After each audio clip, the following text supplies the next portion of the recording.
Ukraine की राजधानी Kyiv में फिर जोरदार धमाका। रिहायशी इलाके में हुए हमले के बाद इमारत में लगी आग।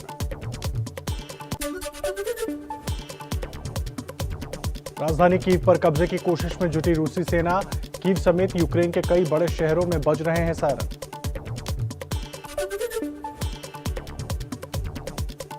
कीव की तरफ तेजी से बढ़ रही है रूसी सेना। हवाई हमलों के साथ अब जमीन के रास्ते रूसी फौज कीव में घुसने की कवायद में जुटी। यूक्रेन के दो शहरों में रूस का हमला। एनरगोदार में न्यूक्लियर पावर प्लांट के पास धमाका। अखारका में थर्मल पावर प्लांट पर बम से हमला। यूक्रेन में दुनिया के सबसे बड़े मालवाहक जहाज की बर्बादी की तस्वीर आई सामने। रूसी हमले में जल गया जहाज। 27 तारीख को हुआ था एयरपोर्ट पर हमला। यूक्रेन के चेर्निगोव शहर में बम धमाकों का खौफनाक मंजर। रिहायशी इलाके रूस के रॉकेट हमलों से दहले। सड़क से गुजर रही कार के डैशकैम में कैद हुआ धमाका। यूक्रेन के चेर्निहिव में तेल डिपो पर रूस ने हमला किया। रूस के हमले के बाद तेल डिपो में लगी भीषण आग। रूस की सेना लगातार खार्किव में भी आगे बढ़ रही है। बेलगोरोद और कुर्स्क से आई ताजा तस्वीरें, जहां रूस टैंक और हथियारों के साथ आगे बढ़ रहा है। यूक्रेन के रक्षा मंत्रालय का दावा, रूस के 9000 सैनिक मारे गए, 30 लड़ाकू विमान, 31 हेलीकॉप्टर, 1117 टैंक और बख्तरबंद गाड़ियां तबाह। राष्ट्रपति ज़ेलेंस्की बोले, दुश्मन को हर मोर्चे पर हराएंगे। रूस के सैन्य हमले के बीच शहर बूचा में दिखी शौर्य की तस्वीर। यूक्रेन ने बूचा को रूस के कब्जे से छुड़ाया। जवानों ने फहराया फिर से यूक्रेन का झंडा। यूक्रेन का रूस पर आरोप, कहा इस जंग में हथियारों की सप्लाई के लिए मेडिकल वाहनों का इस्तेमाल कर रही है। यूक्रेन का दावा, ओल्विया के बंदरगाह के पास बंगलार समृद्धि नाम के जहाज पर मिसाइल से हमले में एक बांग्लादेशी नागरिक के मारे जाने का दावा। जहाज पर बांग्लादेश का झंडा लगा था। यूक्रेन से सटे क्रीमिया में रूसी नौसैनिकों के जमावड़े की तस्वीरें आई सामने। ब्लैक सी में दिखे रूसी नौसेना के जहाज। बड़ी संख्या में रूसी सैनिकों का जमावड़ा दिखा। रूस ने anti aircraft missile system S-400 का अभ्यास शुरू किया। रूस की सड़कों पर दिखा S-400 का अभ्यास। संयुक्त राष्ट्र मानवाधिकार परिषद ने यूक्रेन की मदद के लिए 8000 कंबल भेजे। माल्डोवा के एयरपोर्ट पर राहत का सामान लेकर उतरा विमान। जंग के चलते यूक्रेन से पलायन का सिलसिला है जारी। संयुक्त राष्ट्र के मुताबिक अब तक 10 लाख लोगों को यूक्रेन छोड़ना पड़ा।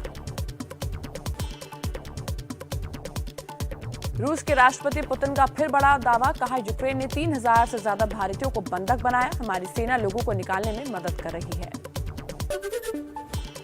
विदेश मंत्रालय के प्रवक्ता अरिंदम बागची ने रूस के दावे को खारिज किया। कहा यूक्रेन में किसी भारतीय को बंधक बनाने की खबर नहीं। यूपी में 7वें और आखिरी चरण के चुनाव के लिए प्रचार में बीजेपी ने झोंकी ताकत। पीएम मोदी की आज मिर्जापुर में रैली और शाम 4 बजे वाराणसी में मेगा रोड शो करेंगे।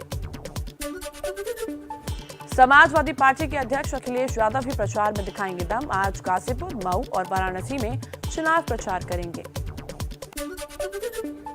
कांग्रेस नेता राहुल और प्रियंका गांधी आज वाराणसी में काशी विश्वनाथ मंदिर में पूजा करेंगे। इसके बाद पिंडरा में जनसभा करेंगे।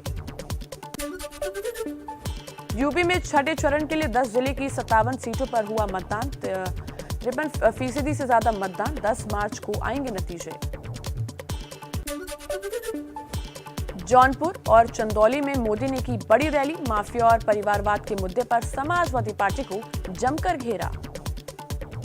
इन घोर परिवारवादियों की पूरी कोशिश की थी कि उत्तर प्रदेश जात पात में बंट जाए।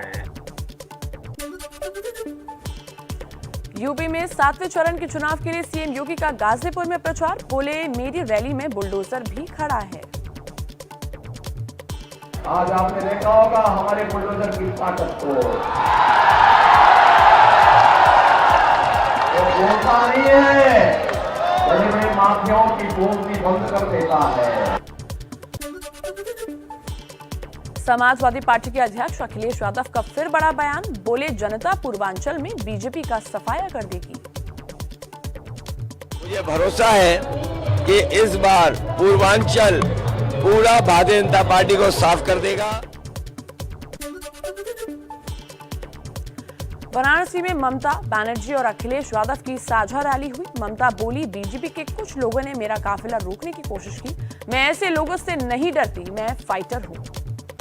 अखिलेश जीतना है, आने वाला समय उसको पूरा जिता दो, तो क्या होगा? वाराणसी में एसपी कार्यकर्ताओं पर बरसे पुलिस के डंडे। ममता बनर्जी की जनसभा में हंगामे के दौरान पुलिस ने की कार्रवाई।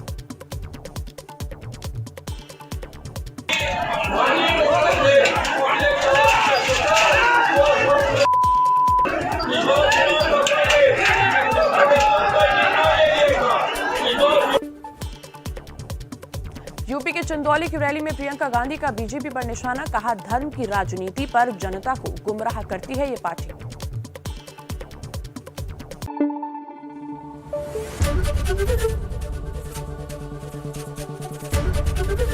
एबीपी न्यूज आपको रखे आगे।